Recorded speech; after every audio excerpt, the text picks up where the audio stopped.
All right, so our speaker today is somebody who we haven't heard from in some time, and so I'm very excited about it. And those of you who know Ethel Tink Landers know that she's a natural leader. And whatever she does, she finds herself somehow in front of the pack. And that's a blessing to us all, wherever she is, because she's an animal lover, a pet lover, as I think we'll probably hear at some point. And she is an inspirational speaker. So I give you Ethel Tink Landers. Thank you. Thank you. Did I get that microphone on? I don't know. Did I? Good. We almost didn't have enough chairs. It's amazing. It's amazing the energy here. And today is a great day, right? Is it a great day?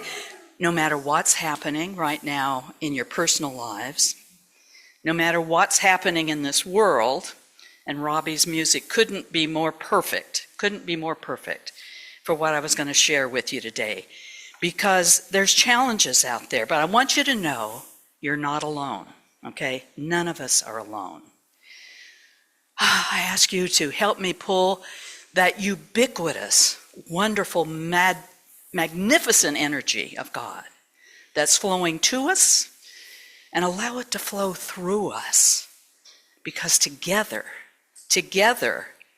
it can correct any problem in this world. It really can. And it can correct any issue you may be facing in your life right now. It's there. We do have a choice. I see Reverend Joyce back there, and she said a few weeks ago, she remembers. She is Joyce with a choice. Well, we're each that way too. Our names might not rhyme, but we have the choice. We have the choice. We have a choice to allow miracles to happen. We have the choice to allow joy to flow into our lives and through us. And we also have the choice to allow peace to happen. And all we have to do is surrender. All we have to do, and yes, I'm saying the word surrender. It does not mean give up. It just means get our egos out of the way. Get our thoughts out of the way. Just for a few moments, let go and let God. So today, I'd like you to say this with me. God is and I am. Together, God is and I am. A little bit more enthusiastically, okay? God is and I am. Absolutely. This is the day that the Lord has made. And it's up to us to rejoice and be glad in it. And we can. That's one of my favorite spiritual tools is Psalm 124, verse 18. I don't know how many decades I've remembered that. It's one of my spiritual tools. So when I'm down, I can remember that. And, you know, it's a little hard to rejoice sometimes in today's world, isn't it? Like Robbie said in his music, I turn on the news. Oh, bless you back there. And I have to admit to you guys, I have been away for a while, and sometimes I really get down. I feel like I open my social media, and, CNN flows on there, the BBC flows on there. I turn on the TV. I want to stay informed. And yet it gets so heavy at times. I mean, war, bombing. We're bombing people. And kidnapping people off the streets of this Central Coast right here, right now. And I know we're not to get political, Brian, don't worry. I know we're a 501c3. We're a nonprofit, so I can't say the president's name. I can't say the governor's name. I can't say the senator's name, whether I'm for or against a senator or a congressperson. But my heart breaks because something needs to be done. And you know what? It's up to us. It really is up to us. If Jesus walked in that door, first of all, there's no place for him to sit. Oh, wait a minute, there is. There's one over there. But if Jesus walked in, who's the greeter today? Mamie. Okay, Mamie. Mamie would have to greet, or whomever's the greeter. My heart says what he would say. Would you please help me? Please help me. You are my heart. You are my hands. You're my voice. You're the voice of spirit on this earth. God is, and I am. God is, and I am. So I need to remember that. I don't need to take that whole world on my shoulders, but I can make a little bit of difference, and so can you. Joe, could you put that first slide up? Sometimes I kind of think it looks like this. And Martha, I know Martha's on the phone with us. She doesn't have a video connection. But sometimes, Martha, that's a picture of the Earth from outer space, kind of looking down at North America. And it's got a big out of order sign on it, right? Sometimes I feel like that's the image.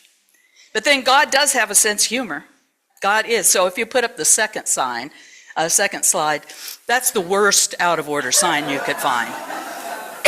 And Martha, that's a picture of a public restroom with an out of order sign on it. And I bet every woman in this room and on Zoom has faced that. We go to a sporting event, or we go to a theater event with our husbands, our sons, and they go off in this line and they're in and out. And we go off in this line and we're there. And we're there. And if you get inside and a couple of those facilities have an out of order sign, that is not fun, isn't it? We don't see divine order in that situation. But our theme this month has been order. And when I've really thought about that theme, I've thought about the founders of unity. And for those of you who may not have some of the background, you may not know that unity was founded in 1889 by Charles and Myrtle Fillmore in Kansas City, Missouri, back in the Midwest. I love that. I'm from Indiana, so I love that Midwest spirit. But it was Christian-based initially, absolutely, and it's often labeled practical Christianity. But the Fillmores were exploring metaphysics as a means of healing themselves because they each had some physical ailments. And so they researched and they studied and they meditated and they combined this energy from all of this different faith, from all of these different philosophies. And it worked. It worked for them. They were healed. And that's why I love unity so much. And I've been involved probably 30, 35 years, getting close to 40 now, because it is such a unifying force with any faith you want to practice, any faith. And a century after the Fillmores actually pulled unity together initially, their great-granddaughter, maybe Brian met her, I don't know, Connie Fillmore Bazzi, she was an ordained unity minister at the time. She was also president of the Unity School of Christianity, and she was asked to write an article for the Daily Word, our little magazine. And she summarized the unity philosophies in the 5 principles. So it's perfect. It's absolutely perfect what Sheila shared with you, because they are some of the most important spiritual tools you can hang on to. They really are. No matter what faith you follow, maybe you go to another church, or maybe you just occasionally pop in. But these tools, I really want to encourage you to memorize them. And when times get tough, pull them out. Say them to yourself. Speak them in your mind, maybe right before bed. And I know some churches word them slightly different. I've noticed on websites of different unity churches, they can be a little different. But they tell me over and over again that God is and I am. And the way I first memorized the first unity principle, probably almost 40 years ago, the first unity principle is there is one power, one presence in the universe and in my life, and that is God, and God is good. One power, one presence in the whole universe. It's God, and God is good. And then the second one, I think Joe has the slide for the second one that I'd like to put up. And that second one says, let's see if we can read it together. There we go. We are spiritual beings, if you'll read that with me. We are spiritual beings having a human experience. We are created in God's image, and therefore all humans are inherently good. Let that sink in. And then let's make it personal. Read this with me. I am a spiritual being created in God's image, and therefore I am inherently good. Yes, I am. And you know, there's several references to this in the Bible. And you know, if you want to look them up, you could look at John 10:30, where Jesus says the Father and I are one. Or you could look at Joshua 1:9 that says you are never alone. That's a great one. How about John 3:16? You're loved. Love is. And you could go on and on. Deuteronomy, you are treasured. Okay. But then I turn on the news, or I just open my phone, and all this darkness flows, right? And we go, what the heck? What's happening? And then I remember, yes, we are spiritual beings having a human experience. And I keep thinking, God, why didn't you stop when you invented the dog? When you invented the dog, little Pierre, Brian's little Pierre, my dogs. Because if the world, that image of the world was inhabited only by dogs, well, sure, things would be chewed up a little bit, but they'd be loyal, they'd be loving, they would value a good drink of water, and they'd value a nap, and then they'd play with gusto, right? They'd play with gusto. But let's face it, we have egos. We have egos, and that's what I'm seeing is really out of balance now. The egos that say, I've got to control. I've got to have the power. I need more power. I need more money. I'm going to be more than everyone else. I am better than everyone because I'm white. I hear that. I see that. It's wrong. It's wrong. And even though we can't be political, I am going to say authoritarianism is wrong. Tyranny is wrong. Racism is wrong. And that's where we need to get centered and we need to go. Let's take a deep breath and go. God is, I am, and love can fix this. We can fix anything. Any of these issues can be fixed when people come together with compassion and with love. There's not one issue out there right now that couldn't be solved if people wanted it solved. That takes me back real quick to when I used to have to wear nylons to work. I spent more money on nylons.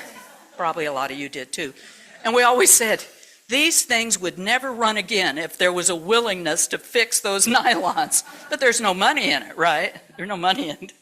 Okay, I get off. But here's our third unity principle. It states we create our life experience by a way of thinking. We do. All this mess we see on the news and in social media, it's caused by human beings. It's through that mind, that crazy monkey mind and the chaos, right? If humans would just get out of their way, just surrender, get rid of that ego, we can fix it. There are loving solutions. And the unity principle number 4 says, oh my God, guys, there is such wonder and such power if you'll take the time every day, maybe a couple of times a day, to pray and to meditate. Because by practicing meditation, I've been trying to work with my granddaughters on this, and it's hard. It's hard for them as young people to stop thinking for 30 seconds. I say, can you not think of one thing for 30 seconds? Practice that, and then practice it for 60 seconds. It's going to be like the best medicine you've ever taken, if you can do that. There is great power in meditation and affirmative prayer. Wayne Dyer, how many have seen Wayne Dyer in person? How many have watched on the How about up on Zoom? Do we have any hands who've seen Wayne Dyer? Wayne Dyer, such a wonderful speaker. Oh gosh, inspiration. I saw him twice in San Luis Obispo years ago. But Wayne Dyer talks about when he first met Buckminster Fuller. Do you recognize that name, Buckminster Fuller? And this was back in the 70s.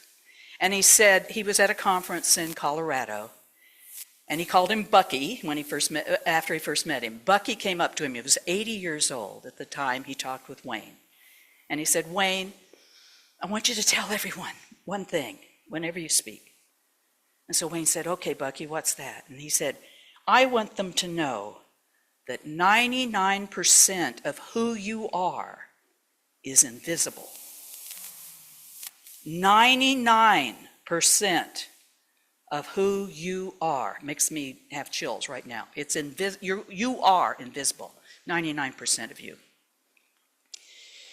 And as a prayer chaplain for Unity 5 Cities, when you trust me and reach out to me and share with me in confidence what's happening with your body or with a loved one's body, and we've all been facing it, right? Aches, pains, diseases, whatever might be coming on. Because these bodies, as much as I'd like to say it's going to go on forever, they're like our vehicles. The other 99%'s inside. And this vehicle eventually gets tired, right? And I'll walk by the mirror and I'll go, who was that? I live alone, and I'll be not thinking of this, and I'll walk by and who was that old lady in here? How'd she get in? We change. We change constantly, right? I remember Wayne Dyer would say, look at your hand. Look at your hand and know not one of those cells were there 7 years ago. We are changing constantly. It's a miracle. This vehicle is changing. But I turn on that darn TV and I look at that social media, right? And I kind of lose my connection for a little bit. And one of the best spiritual tools is to reach out and look at nature, right? And I know we've had a hiking group here, John, and we go out in our beautiful garden, and I live right behind the Victorian, and I look out and there's these beautiful trees. There's a magnolia and a birch and these beautiful California oaks. And this beautiful walnut tree, and she changes clothes with the seasons. I mean, talk about divine order. In the winter, she's like barren and white and gray and standing there against the storms. And then in no time, she's bedecked with these little feathery, light green leaves. Right now, she's in full regalia. Beautiful, full green, and jewels, these walnuts. I can see them from my deck. They're just hanging like crazy. And pretty soon she's going to decide it's time to put on her yellow and orange. And have you guys seen the murder of crows around here? Literally, there's at least 80 crows that will come in. They'll fly in and they'll start taking those walnuts. It's divine order, guys. They take them. Of course, they'll wake me up quite a bit. They'll be on my roof trying to open them. You'll walk through the neighborhood and suddenly one comes down, a walnut, and then they swoop down because it cracks when it hits the sidewalk. And the other thing that helps ground me and helps me remember I'm a spiritual being, having a human experience, and if you'll put up slide 5, is my new puppy, Maxwell. And, people sometimes think, what in the heck? What in the heck were you thinking as a nearly 75-year-old woman to get an 8-week-old puppy? There he is. That's Maxwell. And Maxwell has taught me so much. He's taught me so much.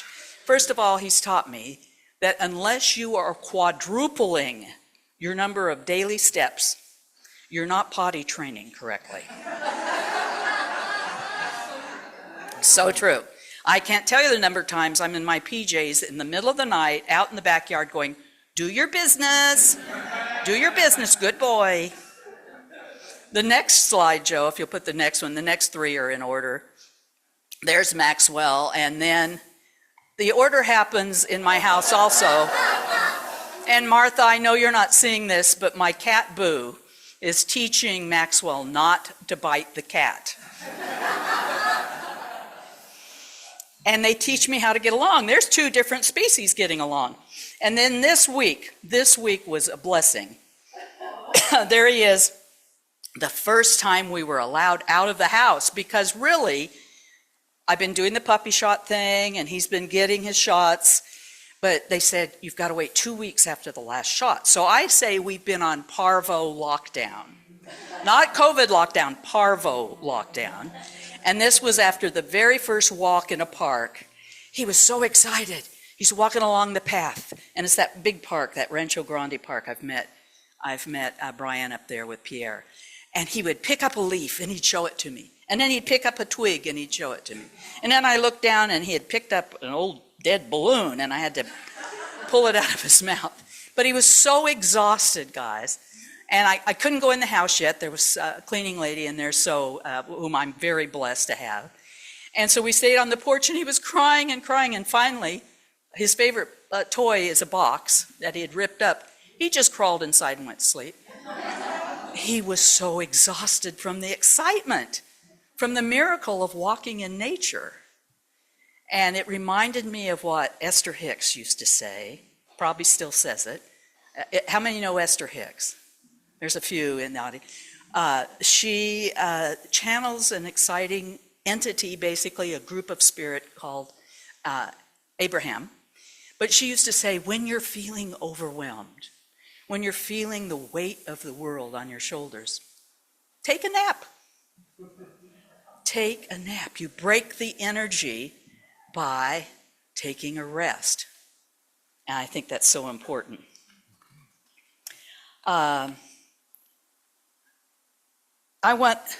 In closing, I want to remind us that 99% of who each one of us are, is invisible.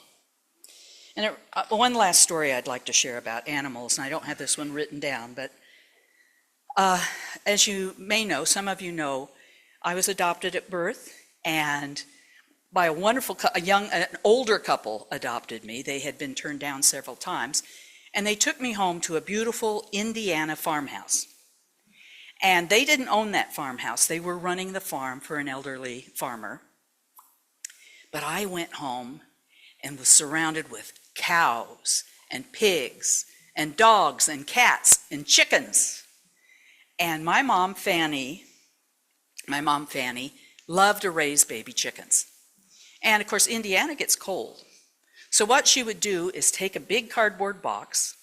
She'd divide that box with a piece of cardboard and cut a little door out of that divider. And then she'd put a pie tin on one side with some water and a pie tin with some chicken food. And then on the other side, she'd hang one of Dad's work lights. He was a mechanic. And he called them a work light, and it was basically a light bulb on a cord, but with some tin around it, so the heat and the light went straight down. And she'd put fertilized eggs in there. And from as early as I can remember, I would toddle up there and look over the edge and watch and wait with excitement. And have any of you seen eggs hatch? Here we have a few. It's a miracle. It's a miracle. But you watch, and suddenly one of those little eggs will go, boop. It moves. It moves just a little bit. And then you'll see a little crack. And you'll realize something's in there and it's got to get out. And then a little chip will fall off, little bit of that shell. And then another one, and I'll never forget peeking inside into that little area and see an eye looking back at me. There's an eye. There's a being in there. And with all that struggle, that little chick knows that shell is no longer serving that chicken. And he's got to get out, or she's got to get out. And with all the energy and strength of the universe, that chick emerges. And at first it looks a little wet and damp. And it's under my dad's work light, and it shakes itself off, and it fluffs itself out, and on those little spindly legs, it heads in through the little door and gets a drink of water. How does it know to do that? And how does it know to grab that seed? That's divine order. That's divine order. And it gives me a chill that I just lost my brother 6 months ago. And I saw him struggle to get out of his shell, out of his body. And some of our Unity family, they're going through that struggle right now. And if it's not our Unity family, it's their family.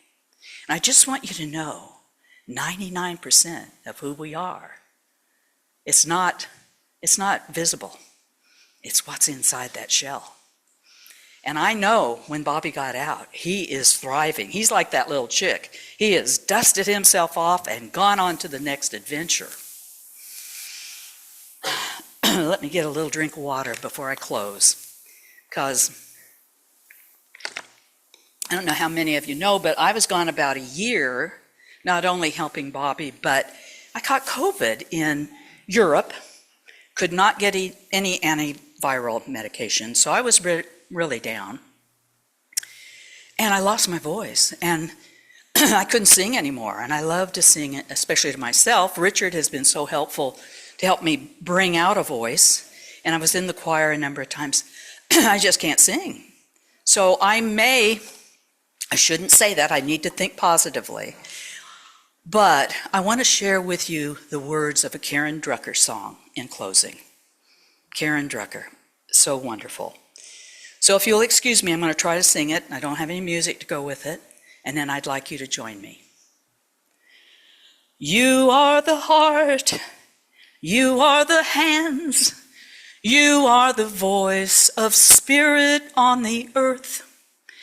And who you are and all you do is a blessing to the world. Will you sing that with me? You are the heart, you are the hands, you are the voice of spirit on the earth.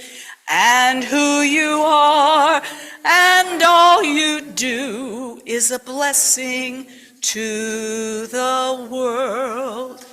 Now let's do it one more time, but say we, and look at a couple of your neighbors, okay?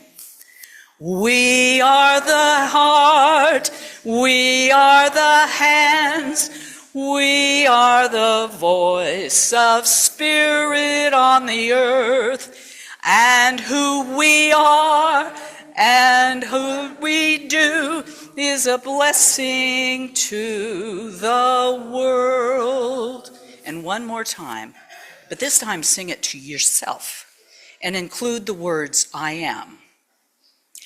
I am the heart, I am the hands, I am the voice of spirit on the earth. And who I am and all I do is a blessing to the world. I'm a blessing to the world. Thank you.